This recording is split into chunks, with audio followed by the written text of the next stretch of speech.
읽히지 않으려면 제대로 읽어라. 가짜 뉴스에 또 속았네. 점점 이런 소리를 지르는 사람이 많아지고 있다. 이유가 뭘까? 중요한 것은 어느 누구도 이 소식을 꼭 믿어라 라고 요청한 적이 없다는 사실이다. 그 뉴스를 선택해서 읽고 믿은 것은 오직 자신의 선택이었다. 가짜 뉴스에 속은 사람이 많아진다는 것은 스스로 생각해서 옳고 그름을 분별할 능력을 가진 사람이 점점 줄고 있다는 반증이기도 하다. 물론 가짜 뉴스 유입 자체가 늘기도 했지만 이런 뉴스가 점점 더 만들어지는 이유도 결국 속은 사람이 많기 때문이다. 사람들은 매일 세상의 온갖 위험에 그대로 노출된 채 살고 있는 것과 다름없다. 조선시대의 어떤 이가 과거에 응시했다. 자신의 합격 여부가 궁금했던 그는 발표 날까지 기다리지 못한 채 당시 사물과 세상을 읽는 눈이 특별하다고 소문이 난 사람을 찾아가 자신이 지은 글을 보여주었다. 그러자 그 사람은 먼저 시험 본 장소를 물었다. 당시 과거는 두 곳에서 치러지고 있었다. 두 번째 장소에서 보았다는 말에 그 사람이 말했다. 축하합니다. 장원으로 급제하겠습니다. 그런데 첫 번째 장소에서 보았더라면 낙방했을 겁니다. 그러고는 답안지 가운데 특별히 잘된 부분을 둥근 점으로 표시를 하고 몇 단어의 밑줄을 쳐서 돌려주었다. 놀랍게도 그 사람의 예언은 그대로 적중했다. 또한 채점관이 둥근 점으로 표시한 부분도 예상과 일치했다. 사람들이 놀라 어찌 알았느냐고 묻자 그 사람은 태연한 표정으로 이렇게 답했다. 두 곳에 시험을 주관하는 자가 좋아하는 것이 무엇인지를 알았던 것뿐입니다. 이 놀라운 해안을 지닌 자의 이름은 바로 다산 정약용이다. 그 시대에도 가짜 뉴스가 많았다. 인터넷이 없는 시대라 그수야 헤아릴 수 없겠지만 진위를 검색할 수도 없었으므로 사실 여부를 확인하기 힘들었다. 하지만 다산은 당시 수많은 가짜 뉴스와 정보를 분별하며 세상을 정확하게 읽은 사람이었다. 그가 남긴 수많은 위대한 책과 자료가 그 사실을 증명한다. 다산의 방식으로 제대로 세상의 정보를 읽으려면 다음 세 가지 과정에 대해 충분한 이해가 필요하다. 처음에는 이렇게 시작한다.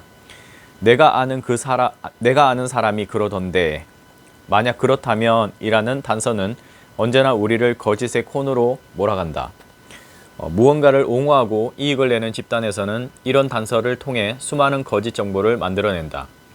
이익의 크기만큼 거짓의 농도도 짙어진다. 거짓이든 아니든 어떤 정보를 대하면 평소 소신과 성향에 따라 그걸 믿는 사람이 생기고 반감을 갖는 사람이 생긴다. 믿는 사람도 문제고 반감을 갖는 사람도 문제다. 서로 어떤 편을 지지하게 되기 때문이다. 2단계에서 만약이라는 단서를 걷어낼 수 있을 정도로 그 정보에 대해 제대로 알고 있거나 알기 위한 노력을 한다면 어느 편에도 서지 않을 수 있다. 스스로 충분히 아는 사람은 어떤 편에도 서지 않는다. 물론 보통 사람이 어떻게 그걸 다 조사하고 진실을 가늠할 수 있나요? 라고 반문할 수도 있다. 그럼 나는 이렇게 묻고 싶다. 진실인지 아닌지 그럼 제대로 알지도 못하는 정보를 왜 그렇게 맹신하나요? 확인되지 않은 정보 하나를 마음에 담는 것을 내가 살 인생의 방향을 결정하듯 신중해야 한다. 그게 쌓여 일상의 무수히 작은 결정을 내리기 때문이다. 그렇게 그 안에 옴짝달싹 못하게 갇힌다. 더 나쁜 기업이잖아. 더 나쁜 놈이잖아 라는 표현은 우리를 거짓의 코너에서 빠져나올 수 없게 만든다. 의견은 언제나 극단의 두 갈래로 갈린다. 거짓 정보에 속는 나날을 반복하게 되면 결국 억지 주장을 하는 나를 발견하게 된다. 물론 자신은 인지하지 못한다. 두 그룹에 속한 사람들은 각자 자신이 정한 테두리에 갇혀 그 밖으로는 한 걸음도 나아가지 못하기 때문이다. 가짜 뉴스에 속는 사람들은 결국 상대가 자신의 생각을 비난하면 상대 진영에 있는 사람들 중 더 나쁜 짓을 한 사람을 골라 다시 공격한다. 그럼 상대는 또 더 나쁜 짓을 한 사람을 찾아 비난한다. 더 나쁜 사람은 아무리 찾아도 계속 나온다. 사람도 다양하고 분야도 다양하기 때문이다. 나쁘다는 기준도 다르고 원칙도 모두 다르다. 결국 지지를 위한 지지가 될 뿐 진실에 대한 어떤 결론도 나지 않는다. 변하지 않는 결론은 가짜 뉴스에 반응하는 죄 없는 사람들을 이용해 인기와 돈을 모으는 사람들은 늘 이익을 얻고 당하는 사람은 늘 손해를 본다는 사실이다.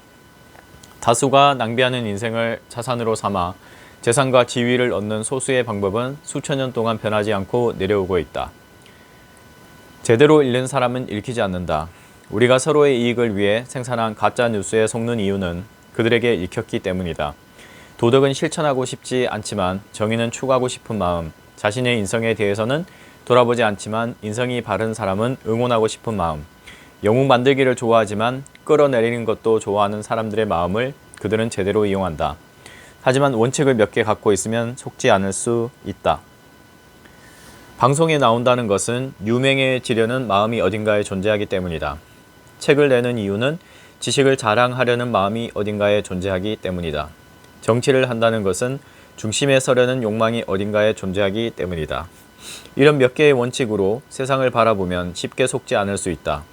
진실을 알리기 위해 방송에 나오고 책도 냈으니 얼마나 용기가 대단한가라는 말은 사실 앞뒤가 잘 맞지 않는다. 주변의 거짓 선동에 흔들리지 않고 정보와 세상의 변화를 관찰하면 저절로 무엇이, 어떻게, 왜 움직이고 있는지 알게 된다. 우리가 중심을 잡아야 하는 이유는 중심을 잡을 수 없을 정도로 흔들리는 배에서 쏜 화살은 목표한 곳에 정확히 꽂힐 가능성이 낮기 때문이다. 그래서 이순신 장군이 늘 반복해서 훈련한 것이 무엇인가? 마음의 중심을 잡는 공부다. 그런데 사람들은 자꾸 화살만 쏘려고 한다. 몸의 중심이 요동치며 흔들리는 것은 잡지 못한 채 목표한 것만 잡으려고 한다.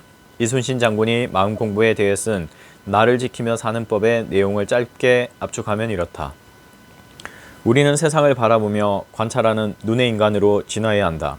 하지만 그 단계에 도착하기 위해서는 기분에 따라 휩쓸려 요동치는 감정의 인간에서 벗어나야 한다.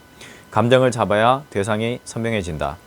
자신을 제어해야 대상을 제대로 볼 수 있다. 흔들리는 상태에서는 무엇도 관찰할 수 없다. 최상의 경지에 오른 인간을 보면 실로 경탄이 나오지만 그것은 눈의 인간으로 진화한 사람에게만 가능하다. 문해력의 성장을 이끄는 사색과 관찰은 왜 어려운 걸까? 마음 공부가 끝나야 자연을 볼 수 있기 때문이다. 본다는 것은 세상에서 가장 해내기 어려운 공부다.